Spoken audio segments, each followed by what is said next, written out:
Welcome, and thank you for joining us. Your support means the world. Quick question. Where are you listening from today? Which city? Which country? Drop it below. Now let's dive into today's story. Clay Martin's hands tightened on the steering wheel as he turned on a Maple Drive, his mind still processing the dispatcher's scheduling change that had sent him home 3 hours early.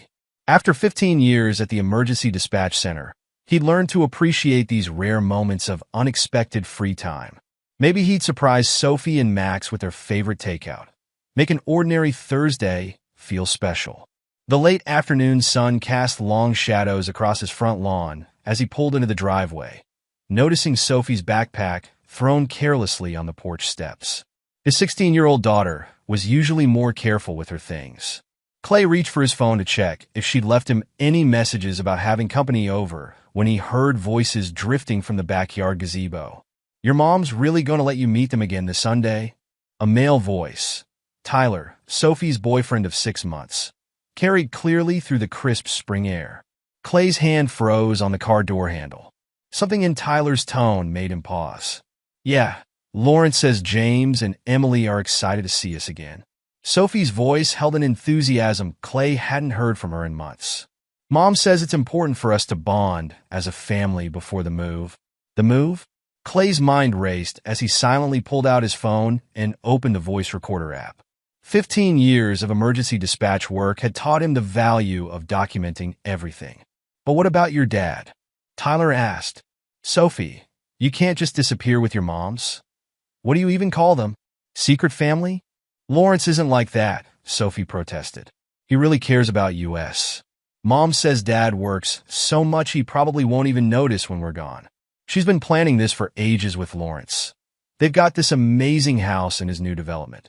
Mom says once the divorce papers are served, it'll all happen really fast." Clay's jaw clenched, but his hands remained steady as they held the phone. The same steadiness that had earned him the nickname Rock at the dispatch center, the calm voice that guided first responders through the worst crises imaginable. "I don't know, sophomore. It seems messed up. Your dad's always been cool to me. Mom says that's just his dispatcher face. She says he's emotionally unavailable. That's why she had to find someone else. Lawrence actually listens to her, you know? And his kids are great. James is only 2 years older than Max, and Emily's basically my age." A memory flashed through Clay's mind. Working double shifts during the pandemic, coming home exhausted only to find Marina complaining about his absence. He'd picked up every overtime opportunity possible to afford Sophie's dance classes, Max's chess tournaments, the family vacations. Marina insisted they needed to stay connected. "When did your mom even meet this Lawrence guy?" "About 8 years ago, I think. At some real estate thing. Mom says it was like fate. She's been taking us to see them on Sundays for almost a year now. You know, when Dad's working his weekend shift. Lawrence's ex-wife is totally out of the picture, so Mom helps with his kids too. It's like we're already a family." 8 years. Clay's mind calculated rapidly. 8 years of lies while he worked himself to exhaustion providing for his family. 8 years of Marina's book club meetings and girls' weekends that he'd never questioned because he'd trusted her completely. "Does Max know?"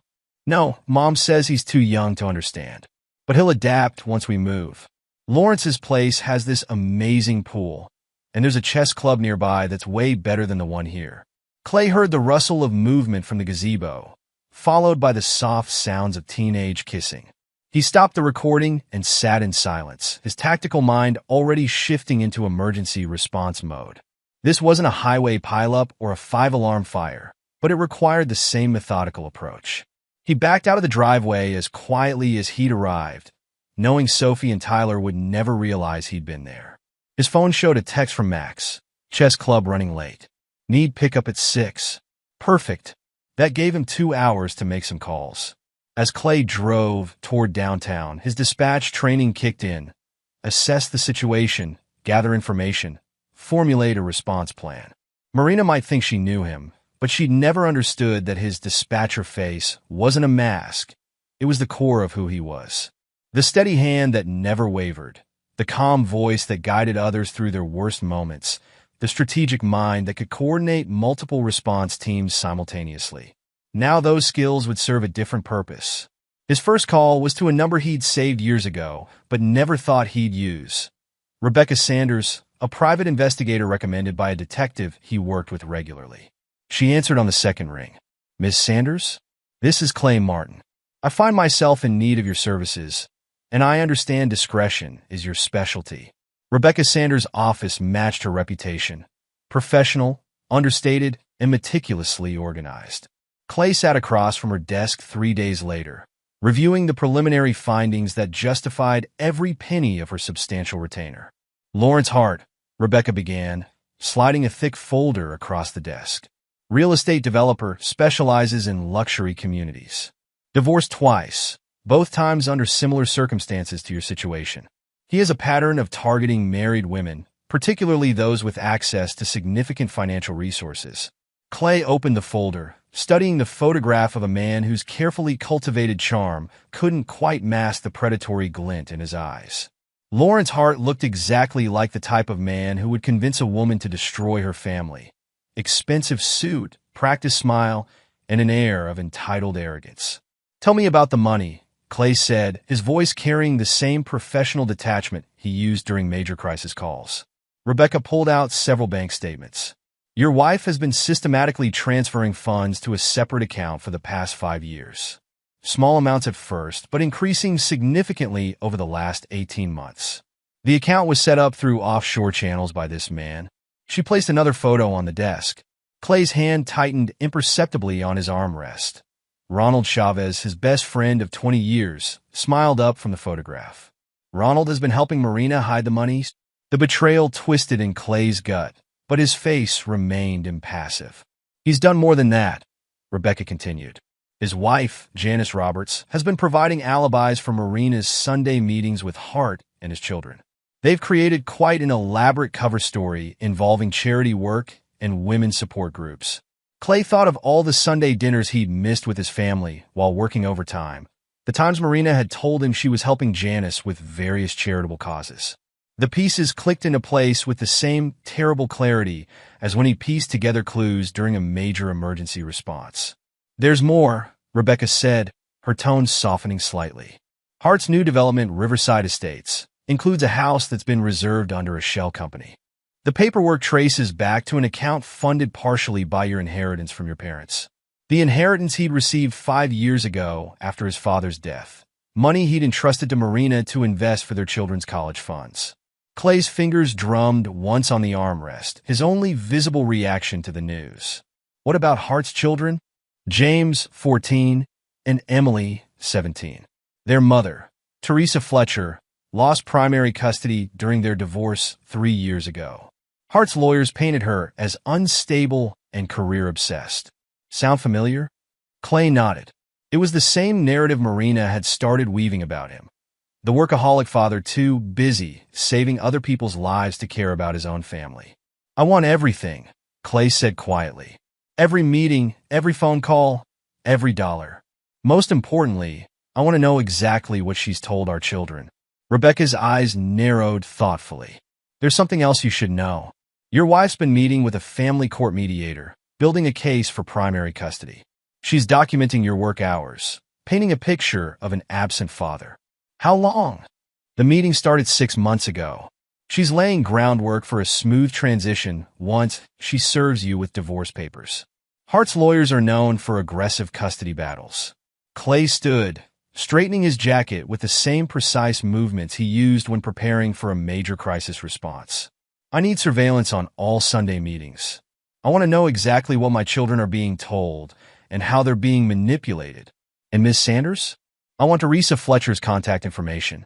"Already ahead of you," Rebecca smiled, handing him another file. "Miss Fletcher has been quite interested in Hart's new relationship. She's documented some interesting patterns in how he operates." As Clay left the office, his phone buzzed with a text from the dispatch center. A new automated system was being proposed that would eliminate half the staff positions. He allowed himself a grim smile. Marina had no idea that while she plotted her escape, she'd chosen the exact wrong moment to underestimate him. The emergency dispatch center hummed with tension as Clay stood before the assembled staff, his presence commanding attention despite the early hour. 30 pairs of eyes fixed on him. waiting for his response to the automation proposal that threatened their livelihoods. The company claims their AI can replace human judgment. Clay's voice carried clearly through the room. I invite them to handle a multi-vehicle pileup with hazardous materials, trapped children, and conflicting witness reports. Let's see their algorithm manage that. Andrea Small, the department director, nodded approvingly from her position near the door. She'd always appreciated Clay's ability to cut through chaos to the heart of any crisis. Clay's right, she added. We're not just dispatchers. We're the first line of crisis management. No computer can replace human intuition and experience. As if on cue, the emergency lines lit up. Multiple calls reporting a major accident on Highway 27. Exactly the kind of scenario Clay had just described. He moved to his station with practiced efficiency, already coordinating with Kayla Harper, the paramedic instructor who served as their primary field training liaison. Clay, we've got at least 12 vehicles involved.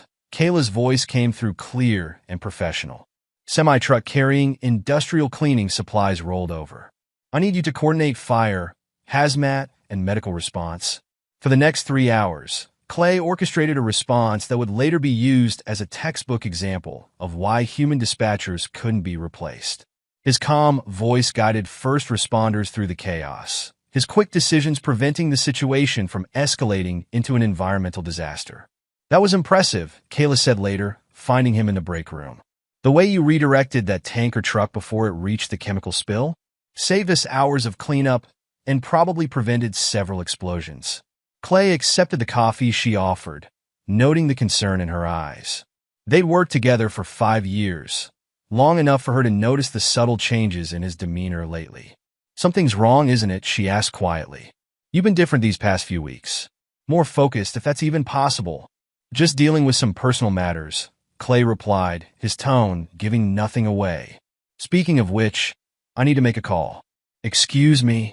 In the privacy of his office, Clay connected with Megan Ruiz, the divorce attorney whose reputation for handling complex cases matched his own standards for precision. Mr. Martin, I've reviewed the evidence your PI gathered. Megan's voice was sharp and professional. Your wife's actions, using your inheritance, planning to remove the children from their schools, the secret meetings, they all work in our favor. But timing will be crucial. I understand, Clay replied, watching through his office window as the automated system salesman packed up their presentation materials. How long do you need to prepare everything? Give me 2 weeks to document everything properly. In the meantime, maintain your normal routine. Any change in behavior could alert her. Clay ended the call and returned to the dispatch floor, where Andrea was waiting with news about the automation proposal.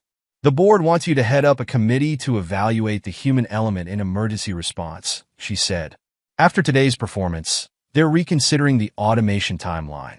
I'll have a preliminary report ready by next week, Clay assured her, already seeing how this crisis could work to his advantage. Extra hours at the office would provide perfect cover for his meetings with lawyers and investigators. The day shift ended with a department meeting where Clay presented a compelling defense of human dispatchers, his arguments strengthened by the morning's successful crisis management. His colleagues' appreciation was evident in their faces, their trust in his leadership absolute. If only they knew that while he fought to save their jobs, he was systematically preparing to dismantle the elaborate deception that had corrupted his family. But that's what dispatchers did best. Managed multiple crises simultaneously, maintained calm in the face of betrayal, and coordinated responses that would save what mattered most. As Clay drove home that evening, he allowed himself a moment of cold satisfaction. Marina thought she had orchestrated the perfect exit strategy, but she'd forgotten one crucial detail. She'd married a man who specialized in emergency response. And now, as he gathered evidence and built his case, he was responding to the greatest emergency of his life with the same methodical precision that had made him legendary in the dispatch center. The foundation of his family might be cracked, but he would ensure that when everything finally crumbled, he and his children would be standing on solid ground. The morning sun cast long shadows across Megan Ruiz's conference room as Clay spread out the evidence collected over the past month. The divorce attorney studied the documentation with the same precision Clay applied to his emergency protocols. Your PI has been thorough, Megan noted, sorting through bank statements and surveillance photos. Marina's been surprisingly careless with her digital footprint. Arrogance makes people sloppy, Clay replied, his voice carrying the same steady calm he maintained during crisis calls. She thinks I'm too focused on saving my dispatch team to notice what's happening at home. Speaking of which, Megan pulled out a particularly damning document. How did you discover the connection between your inheritance and Hart's property purchase? Rebecca Sanders found the paper trail. Marina used my parents' inheritance money as a down payment on a house in Hart's new development. She actually forged my signature on several documents. The door opened, and Rebecca entered with a woman whose designer clothes couldn't hide the bitterness in her eyes. Mr. Martin, meet Teresa Fletcher, Lawrence Hart's second ex-wife. Teresa's handshake was firm, her gaze direct. When Rebecca told me about your situation, I recognized Lawrence's pattern immediately. He's doing to your wife exactly what he did to me, promising a perfect new family while hiding his assets offshore. Tell him about the tax evasion, Rebecca prompted. Teresa pulled out her own file. Lawrence has been underreporting his income for years. He creates shell companies for each development project, funnels money through them, then dissolves them before the IRS can track the funds. I discovered this during our divorce, but his lawyers buried my evidence. Clay's tactical mind was already mapping out the implications. And now Marina is helping him hide money through accounts that Ronald set up. Exactly, Megan confirmed. We've documented every transfer. Marina's not just complicit in Hart's tax evasion. She's actively participating in fraud by using your inheritance money without authorization. What about the children? Clay asked Teresa. How did Hart manipulate custody during your divorce? Teresa's laugh was bitter. He painted me as a workaholic mother who prioritized my career over family. Sound familiar? He's been using the same playbook for years. Isolate the wife from her support system, bond with the children, then use them as leverage during the divorce. Clay nodded, thinking of Sophie's enthusiastic descriptions of Herb's Sunday family. Marina's been taking our children to his house every weekend, integrating them with his kids before the split. Classic Lawrence, Teresa spat. He did the same thing with the woman before me. Gets the kids attached, makes the transition seem natural. Then once the divorce starts, he uses that relationship to argue for custody. Not this time, Clay said quietly, his tone carrying the same authority he used during major emergencies. Megan, I want to restructure all my finances without alerting Marina. Teresa, I need everything you have on Hart's business practices. And Rebecca, keep tracking those Sunday meetings. I want to know exactly what my children are being told. Megan began outlining the strategy. We'll start by documenting every interaction with Marina and the children. Keep recordings of all conversations. Save every text. We need to establish a pattern of parental alienation. Already done, Clay replied. I installed cameras in the common areas of the house last week. Legal in our state, as long as there's no audio recording. Teresa looked impressed. You're more prepared than I was. I let Lawrence blindside me with his custody suit. I coordinate emergency responses for a living, Clay explained. The key is staying ahead of the crisis, anticipating every possible complication before it happens. Rebecca added another file to the growing stack. Marina's getting careless. Last Sunday, she took the kids to Hart's house without bothering with the usual cover story. She's confident you're too distracted by work to notice. Let her think that. Clay's smile didn't reach his eyes. While she's planning her exit strategy, we'll be documenting every move she makes. The meeting continued for another hour, each participant contributing to the intricate strategy. Clay's dispatch training served him well as he coordinated multiple streams of information, building a case that would leave no room for Marina or Hart to maneuver. As they wrapped up, Teresa pulled Clay aside. Lawrence thinks he's untouchable. That's his weakness. He's done this so many times he's gotten sloppy. Use that. Clay nodded, already thinking of the next phase. Thank you for your help, Ms. Fletcher. I promise you, this time Hart's pattern stops here. The anonymous tip about Ronald Chavez's unlicensed contracting work hit the regulatory board on a Tuesday morning.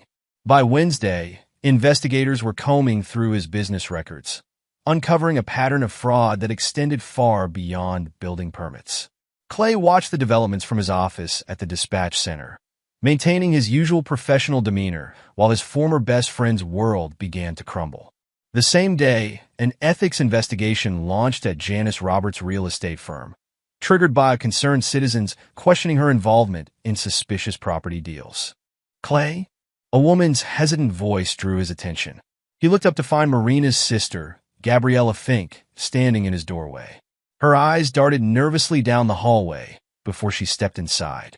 "Gabriella, this is unexpected." She closed the door quietly. "I can't stay long. Marina can't know I was here." She placed an envelope on his desk. "These are copies of emails between Marina and Lawrence. She's been planning something terrible." Clay opened the envelope, already suspecting what he'd find.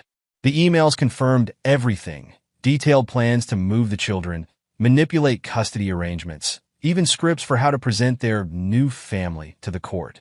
"Why are you showing me this?" Clay's voice remained neutral, though his mind was already incorporating this new evidence into his strategy. Gabriella wrung her hands. "Because what she's doing is wrong. The way she talks about you to Lawrence, the lies she's telling the children, it's not right. And Lawrence, he's not who Marina thinks he is." "Explain." "His business partner, Stephen Fry, contacted me. The IRS is investigating their company. Lawrence has been using Marina to hide assets, just like he did with his ex-wives. Once the investigation goes public, he'll abandon her to save himself." Clay leaned back, studying Marina's sister. "And you're telling me this because despite what Marina thinks, you've been a good husband and father. Sophie and Max deserve better than being pawns in her fantasy life with Lawrence." After Gabriella left, Clay made a series of calls. Within hours, Stephen Fry was cooperating with federal investigators, trading information about Hart's tax evasion for leniency. Meanwhile, life continued as normal on the surface.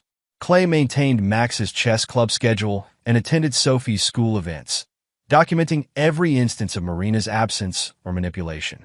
His cameras captured her whispered phone conversations with Hart, her attempts to poison the children against him, her growing carelessness as she focused on her escape plans. Teresa Fletcher proved invaluable, her bitter experience with Hart providing a roadmap of his tactics. "He's following his usual pattern," she reported during their weekly update. "The house and his development, the gradual integration of the families, the offshore accounts, he's getting predictable." "Predictable means vulnerable," Clay replied, reviewing the latest surveillance reports. "How's the evidence of child support fraud coming along?" Teresa's smile was sharp. "Documented and ready. He's been hiding income to reduce payments to our children for years. The IRS will be very interested." The pieces were falling into place faster than Clay had anticipated. Marina, consumed with her exit strategy, failed to notice the systematic dismantling of her support network. Ronald faced criminal investigations. Janice's professional reputation was in tatters, and Hart's business empire was beginning to show cracks. Even at work, where Clay continued to lead the fight against automation, his colleagues noticed a change in him. Not in his performance. He remained the steady hand during crises, but in his demeanor. There was a cold precision to his actions now, a calculated efficiency that went beyond his usual methodical approach. "You seem different lately," Kayla observed during a quiet moment between calls. "More focused, if that's possible." Clay allowed himself a small smile. "Let's just say I'm applying my crisis management skills to a personal situation." "Need any help?" she offered, her concern evident. "Actually," Clay replied, thinking of the next phase of his plan, "I might need a witness statement about my work performance. For documentation purposes." Kayla's eyes narrowed in understanding. "Just tell me when." The trap was a masterpiece of timing and coordination, worthy of the most complex emergency response Clay had ever managed. Each element was precision-timed. Each participant knew their role, and Marina never saw it coming. It began on a Monday morning when the IRS announced their investigation into Hart Development Corporation. Clay, monitoring from his office, watched the dominoes begin to fall. His phone buzzed, a text from Rebecca Sanders. "Marina's at the bank." Operation launched. Clay allowed himself a moment of satisfaction as he imagined Marina's face when she discovered her secret accounts frozen by banking authorities. The official explanation would cite potential connection to Hart's tax investigation, but Clay knew the truth. Every transfer, every forged document, had been meticulously documented and reported. The second phase triggered automatically. Marina's credit cards were declined as she attempted to make deposits on a new house in Hart's development.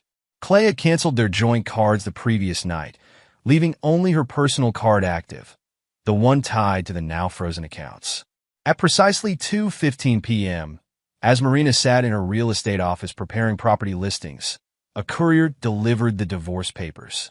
Clay had chosen the timing deliberately, late enough in the day to disrupt her work, but early enough to ensure maximum exposure. Simultaneously, evidence packages were delivered to all involved parties. Ronald Chavez received notice of his contracting license suspension.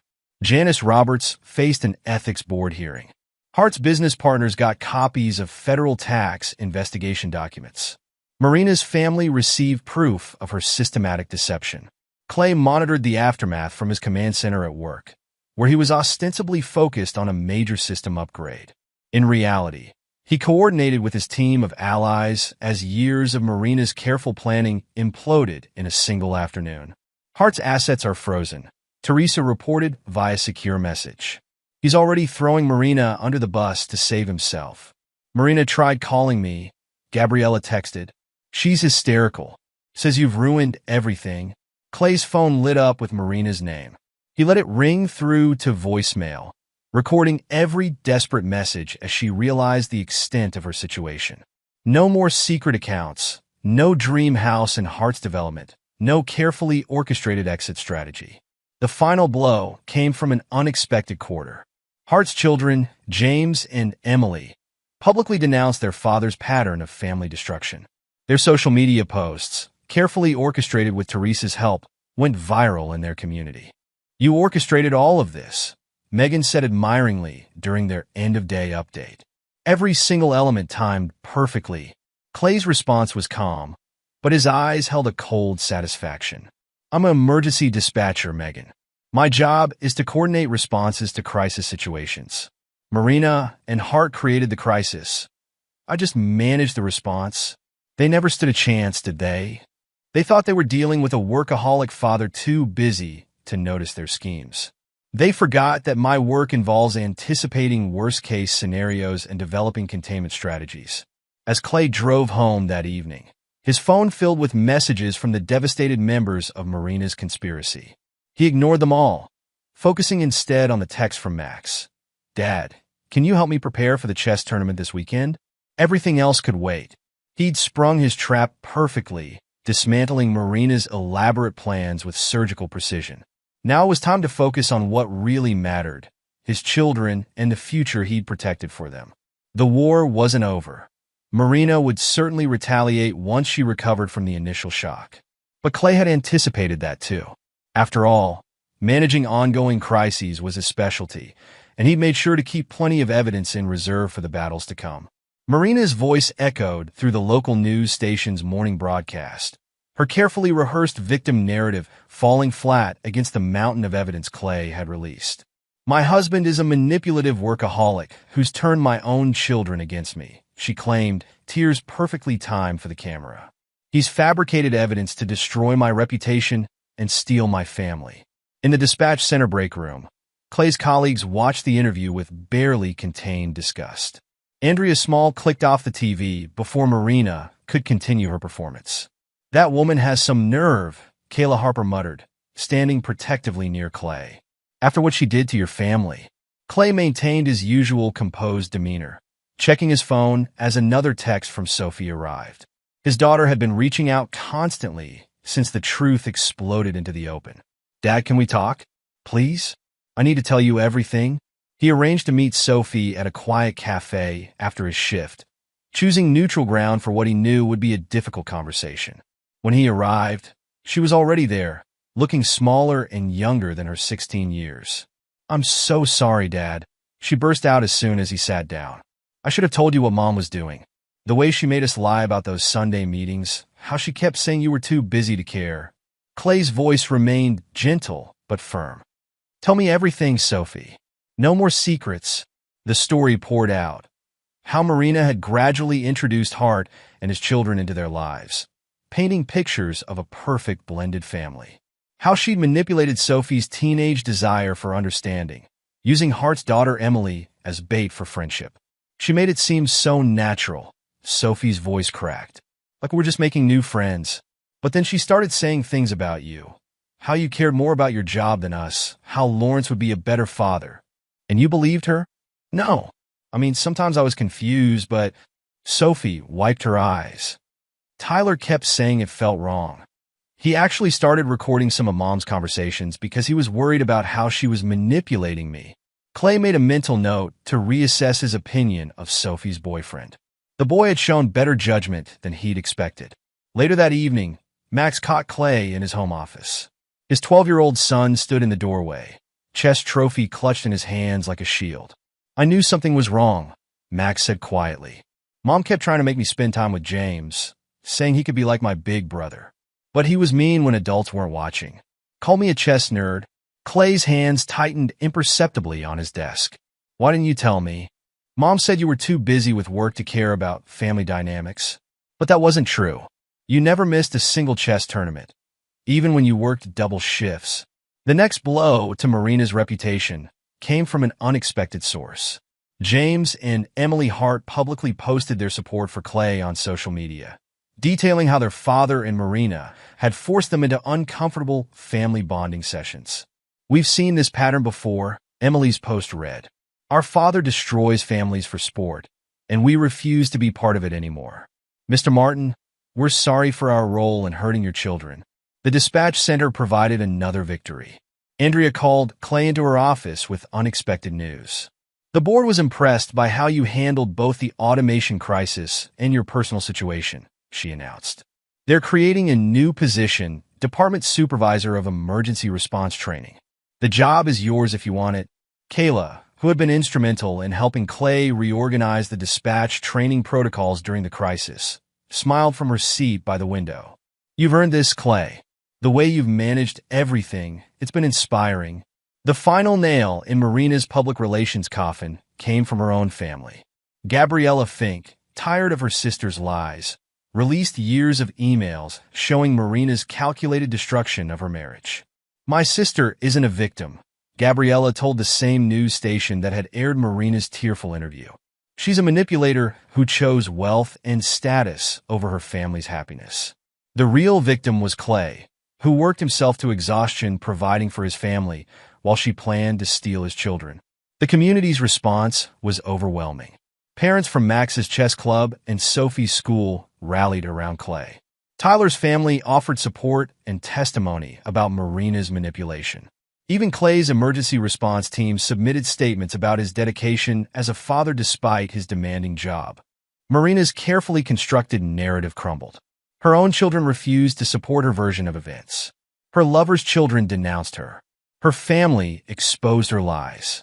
And through it all, Clay maintained his characteristic calm, letting the truth do its work. The family courtroom fell silent as Judge Eleanor Martinez reviewed the evidence. Marina sat with her increasingly uncomfortable legal team, watching her chances of custody slipping away with each document the judge examined. Mrs. Martin, Judge Martinez finally spoke, her tone sharp. Would you care to explain these financial records? The evidence Clay had gathered painted a devastating picture. 8 years of systematic financial fraud, unauthorized use of inheritance money, secret offshore accounts, and attempted asset hiding, all meticulously documented. Your Honor, Marina's lawyer attempted to intervene. My client was acting under the influence of Mr. Hart? Judge Martinez finished dryly. Yes, let's discuss Lawrence Hart. The real estate developer's empire was collapsing spectacularly. The IRS investigation had uncovered decades of tax evasion and fraud. Hart's business partners, led by Stephen Fry, had turned state's evidence to save themselves. The court has reviewed Mr. Hart's pattern of behavior, the judge continued. 3 failed marriages, multiple instances of family manipulation, and a consistent record of financial fraud. Mrs. Martin, you chose to actively participate in these schemes while attempting to alienate your children from their father. Clay sat quietly beside Megan Ruiz, his evidence organized in neat files before him. The financial investigation had revealed Marina's attempts to transfer his inheritance money into Hart's development projects. Every Sunday meeting, every manipulative conversation with the children, every secret account, all documented and verified. Furthermore, Judge Martinez added, the court takes a very dim view of your attempts to damage Mr. Martin's reputation through false media statements. The judge turned her attention to Ronald Chavez, who faced his own legal troubles for facilitating the financial fraud. His contracting license had been permanently suspended, and criminal charges were pending. Janice Roberts had already faced consequences. Her real estate license revoked after the ethics investigation revealed her role in Marina's deception.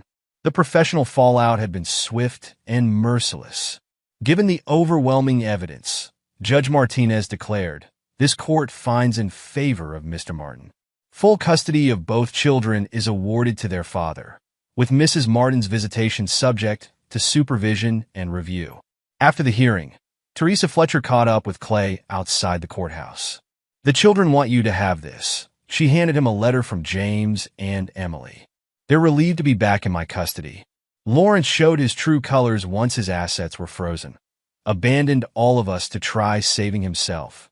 Clay's evidence had ensured Teresa regained full custody of her children, another family rescued from Hart's toxic influence. The documentation of Hart's child support fraud had been particularly damning. How are Sophie and Max handling everything? Teresa asked. They chose to stay with me, Clay replied. Marina's manipulation backfired. The more she pushed, the more they saw through her act. The final settlement was appropriately harsh. Marina's attempts to claim primary custody had failed spectacularly, her own recorded conversations with Hart revealing plans to cut Clay out of his children's lives completely. Megan Ruiz called it one of the most comprehensive victories she'd ever seen.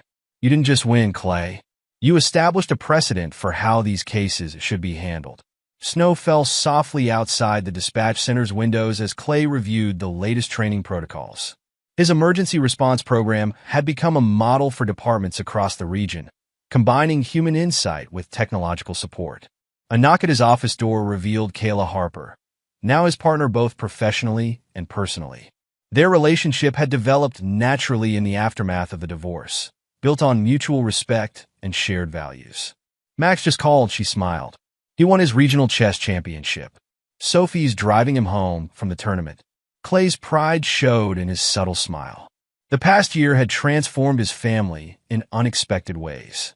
Sophie had started volunteer work at the local crisis center, turning her experience with manipulation into a determination to help others. Max's chess skills had soared as he channeled his energy into positive achievements, inspired by his father's example of integrity under pressure. The dispatch center itself had changed.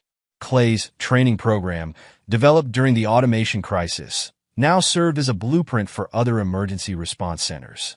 The human element he'd fought to preserve had proven invaluable. Did you see this? Kayla handed him a newspaper clipping. Marina had moved to Arizona after Hart abandoned her, her dreams of wealth and status shattered. Hart himself faced federal charges, his carefully constructed empire dismantled by the evidence Clay had gathered. Clay had inadvertently become a resource for other betrayed spouses, his methodical approach to documenting evidence now cited in family court cases across the state. The precedent set by his case had strengthened protections against parental alienation and financial fraud. Dad! Max burst into the office, chess trophy held high. Coach says I might make national rankings by next year. Sophie followed more sedately, her crisis center volunteer badge catching the light. Mrs. Anderson at the center asked if you'd speak to their support group again. Your last talk really helped people understand how to protect themselves legally. Clay gathered his family, including Kayla, who had earned her place in their healing journey, and headed home for their traditional holiday celebration. The house felt warmer now, cleansed of Marina's deception and filled instead with genuine connections. Teresa and her children would join them later, another family rebuilt from Hart's destruction. Even Tyler, now Sophie's steady boyfriend, had been invited, his early warning about Marina's manipulation earning him a place in their trusted circle.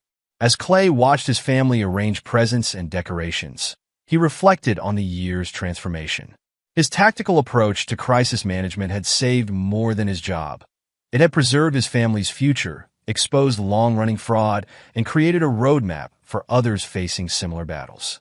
The price of loyalty had been high, but the rewards proved greater.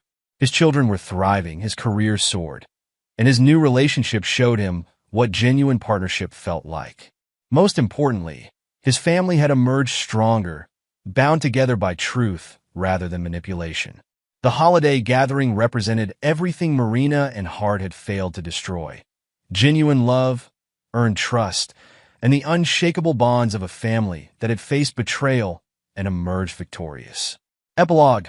5 years later, the Arizona sun beat down mercilessly as Marina Martin, now using her maiden name after her third failed relationship, locked up the small real estate office where she worked as a junior agent. Her designer clothes and luxury car were long gone, replaced by off-the-rack suits and a used Honda. The irony wasn't lost on her that she now sold modest homes in a desert suburb, a far cry from the luxury developments she'd once dreamed of managing with Lawrence Hart. Her phone buzzed with a text from Sophie, now 21 and graduating college. "Don't bother coming to graduation. Dad and Kayla are walking me across stage." Marina's attempts to reconnect with her children over the years had met with consistent rejection. Sophie's work at the Crisis Center had given her profound insight into manipulation tactics, while Max's chess-honed strategic thinking let him see through every attempt at emotional maneuvering. Across town, Lawrence Hart sat in his one-bedroom apartment, reviewing denial letters from potential investors. His release from federal prison 6 months ago had come with hefty restrictions on his business activities. The man who once commanded a real estate empire now couldn't even qualify for a real estate license. His own children maintained their distance. James, now 19, and Emily, 22, had thrived under Teresa's custody. Emily's psychology degree focused on studying family trauma, while James had become an advocate for financial literacy, both turning their father's betrayal into fuel for helping others. Meanwhile, in their hometown, Clay's emergency response training program had revolutionized dispatch centers across the country. The integration of human judgment with advanced technology had saved countless lives, earning him national recognition in the emergency response field. His office walls displayed family milestones: Sophie's psychology degree acceptance letter, Max's national chess championship photos, and pictures from his wedding to Kayla 2 years ago. Their blended family had grown to include Kayla's young daughter from her previous marriage, giving Max the little sister he'd always wanted. "Chief Martin?" His assistant knocked on the door. "The FBI consulting team is here about implementing your training protocols nationally." Clay's methodology for documenting evidence had extended far beyond his own case. Family courts nationwide cited the Martin Protocol when handling cases of parental alienation and financial fraud. His meticulous approach had helped countless other betrayed spouses protect themselves and their children. At the local crisis center, Sophie led support groups for children of divorce, her firsthand experience with manipulation making her uniquely qualified to help others heal.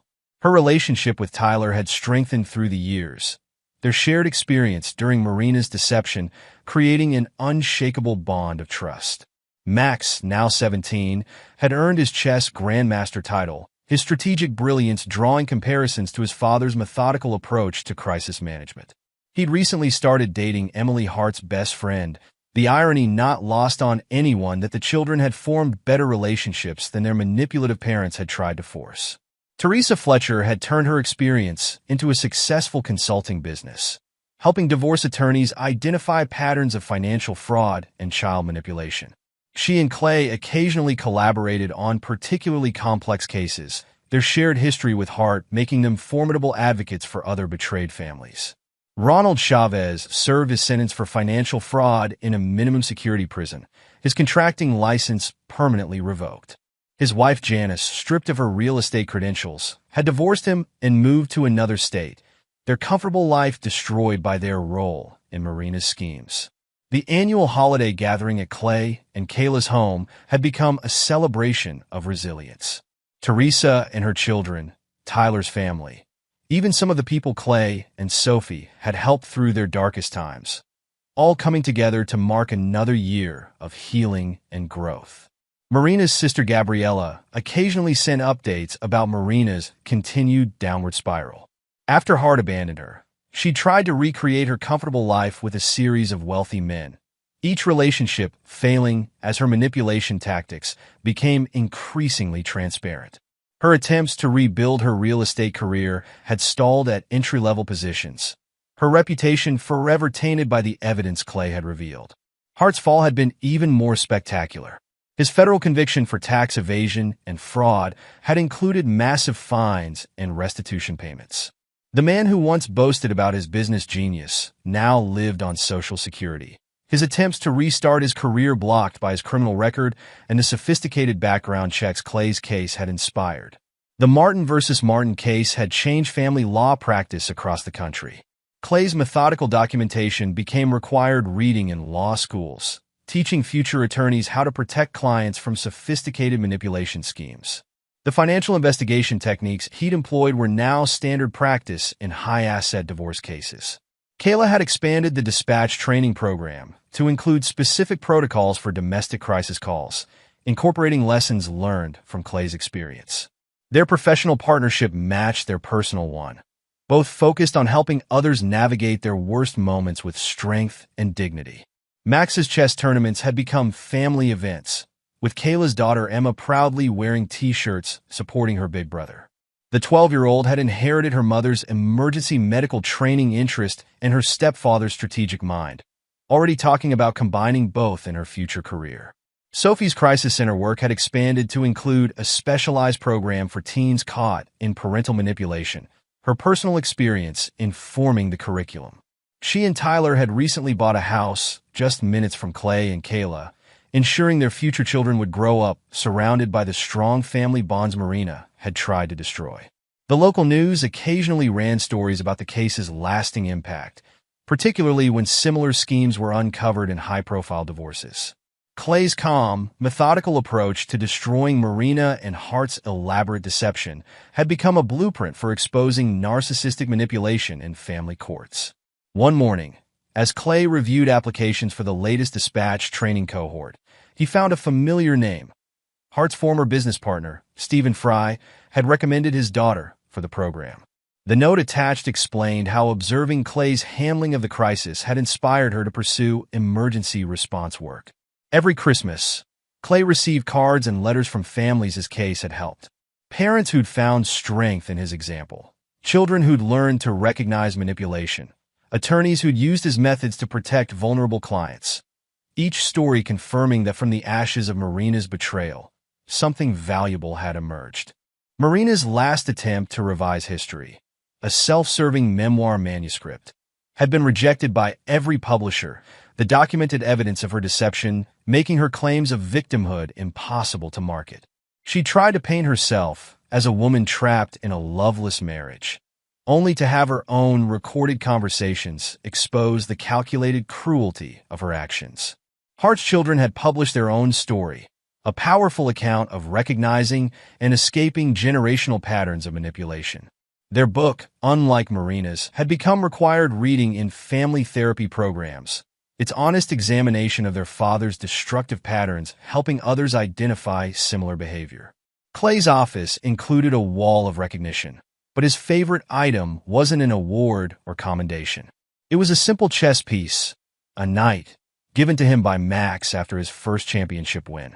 "Because you taught me how to think ahead," the card had read, "and showed me what real strategy looks like." The price of loyalty had been high, but the returns proved immeasurable. From the ashes of betrayal, Clay had built something unshakable, a legacy of integrity, a framework for protecting others, and most importantly, a family bound by genuine love and hard-won wisdom. Marina's carefully constructed fantasy of a perfect blended family had crumbled, while Clay's authentic relationships flourished. Her exile in Arizona and Hart's imprisonment served as constant reminders that actions carried consequences, that betrayal exacted its own price. In the end, the emergency dispatcher, who'd seemed like an easy target, had proved to be their downfall. Clay's methodical dismantling of their schemes had transformed family law, created new protections for betrayed spouses, and shown others how to weather their own storms with dignity and strength. The price of loyalty, it turned out, was nothing compared to the cost of betrayal. And there you have it. Another story comes to an end. What did you think? I'd love to hear your thoughts in the comments below. If you enjoy this story, consider joining our community by subscribing. It means the world to us. For more stories like this one, check out the recommended videos on screen. And I'll see you there.